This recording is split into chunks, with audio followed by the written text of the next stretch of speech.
Good morning, everyone. It's Friday, September 18th. From the San Antonio Express News, my name is Luis Vasquez, and this is your Express Briefing. All of the stories you need to know to start your day. You can expect partly sunny skies with possible thunderstorms and a high of 89 in San Antonio today. This weekend, it should stay dry with highs in the mid-80s. The high school cross-country season begins this weekend with the Boerne Champion Chargers, who have high expectations for 2020. You can check out our season preview at the link in this episode's description. Also this weekend, UTSA football plays its home opener at the Alamo Dome, where social distancing protocols will be in place. It's a big game for first-year head coach Jeff Traylor, who will be facing Stephen F. Austin, his alma mater. Keep an eye out on our Taste Teams page today for our latest entry in our 52 Weeks of Pizza series. This week, we're checking out a solid neighborhood option off the beaten path. And now let's move on to our top stories for the day.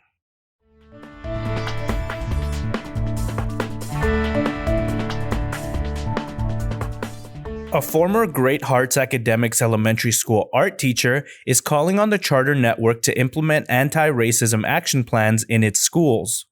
Lillian White, who taught at Great Hearts Western Hills, said she had tangled with an administrator's order against wearing face masks that referenced the current political climate by refusing to stop wearing masks with phrases that included Black Lives Matter, No Justice, No Peace, and Justice Delayed is Justice Denied, according to a month's worth of emails that culminated in her job loss on September 5th. Krista Toralva examines the emails and has this report on White's response to the saga. Governor Greg Abbott's announcement Thursday loosening some coronavirus restrictions, including allowing restaurants to increase from 50% capacity to 75% starting Monday, won't change the fact that many restaurants' dining rooms are closed. For John Russ and many restaurant owners like him, the percentages don't mean much. A change from 50% to 75% doesn't necessarily mean they'll be able to serve that many more customers. The limited floor space they already have is gobbled up by keeping tables 6 feet apart as required by social distancing protocols. At least one San Antonio restaurant owner found an upside in the latest ruling, however. Paul Stephen took the temperatures of the local bar and restaurant scene in the wake of this latest change in Texas's rules. The San Antonio hotel industry is experiencing its worst recession ever, worse than the period following the 9/11 attacks. Worse than the 2008 financial crisis. Business travel has slowed down to a trickle, and conventions are almost non-existent. Tourism is at a historic low point. Occupancy rates, less than 50% nationally, are well under what most hotels consider survivable. Hotel owners have no idea when business and tourist travel will recover. In a series of recent interviews, 3 experienced hotel owners and managers shared in their own words what has been on their minds since the COVID-19 pandemic struck. Gilbert Garcia writes, quote, "By any conventional standard, Julian Castro's bid for the 2020 Democratic nomination was unsuccessful. He languished near the bottom of most national polls, struggled to raise money, and dropped out of the race early.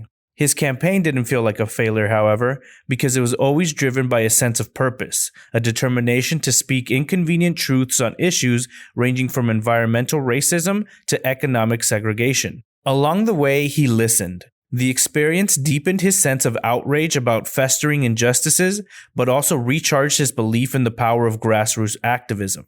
Read more about how that experience shapes Castro's new podcast, Our America." With the pandemic, there are new questions about how the 2020 elections will work. Who qualifies for mail-in ballots if that's what you want to do? Is not wanting to catch COVID-19 a legitimate reason to vote by mail instead of in person? We have answers to your questions at the link in this episode's description.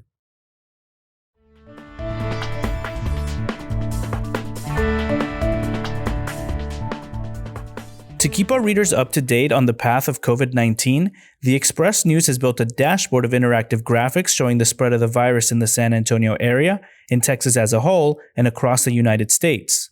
We've also created an interactive map of San Antonio for COVID-19 testing sites that don't require a doctor's referral. You can find a link to the dashboard and the interactive map in this episode's description.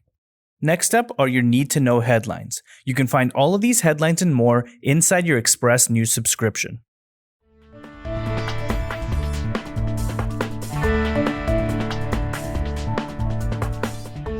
Governor Greg Abbott announced a new round of business reopenings on Thursday, including restaurants, gyms, and nursing homes, as the state continues to see a drop in infections and hospitalizations from the coronavirus.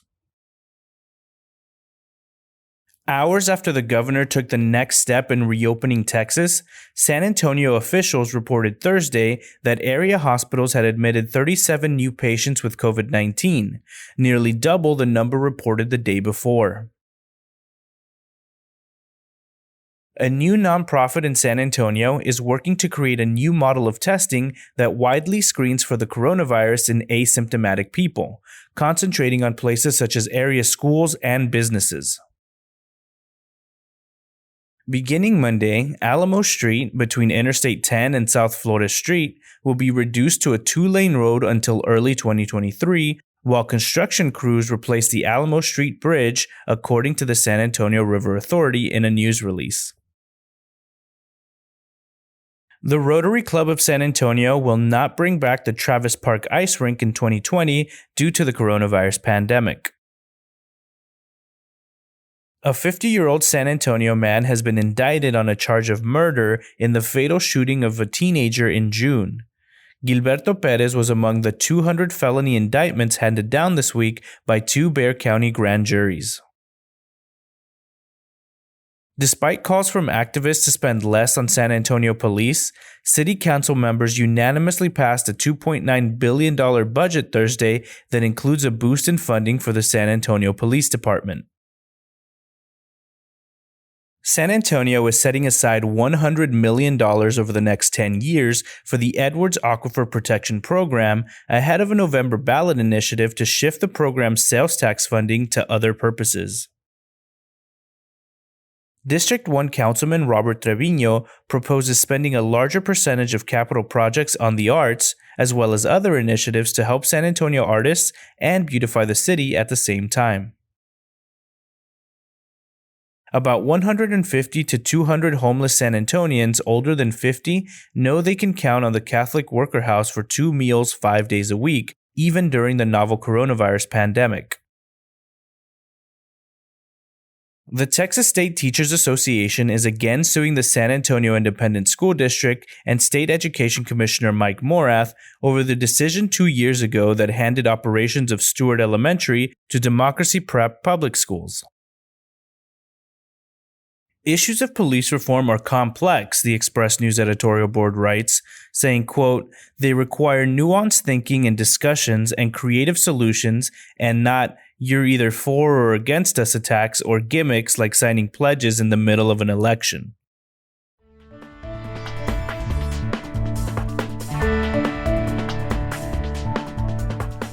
Quarterback Oscar Falcon is the point man for a high-powered offense that averages 418 yards a game and a team that is off to its best start since 2003.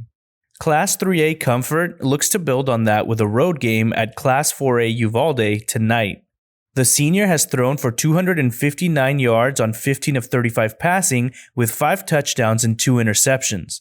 He's also rushed for 154 yards and 2 touchdowns on 25 carries. Although those aren't mind-bending numbers, Falcon's value runs deeper than that. David Hinojosa has more on this versatile quarterback.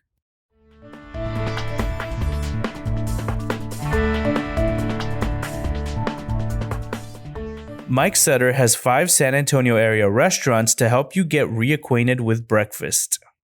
Mike Sutter also brings you the latest on the new restaurant from Ming Noodle Bar's owners opening Tuesday near the Pearl in San Antonio.